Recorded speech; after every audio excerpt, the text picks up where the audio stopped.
ملک کو آگے چلانے کی انوویشنز کر رہے ہیں کیونکہ کوئی لیڈر ہی نہیں ہے وہاں پہ.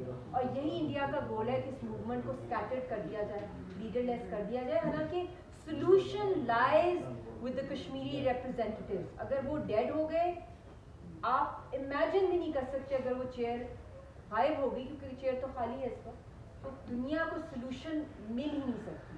پاکستان لاکھ کہہ دے سپورٹ کر لے, مگر اگر ریپرزینٹیوز ہی نہیں زندہ رہیں گے تو یہاں پہ تو تھرڈ ورلڈ وار, جو میں نے دو جگہ اور پہ بھی بات کی ہے, اور میں کوئی ایسی کوئی I am not that emotional kind of person when it comes to such research. I am very practical, اور یہ چیزیں ہو رہی ہیں.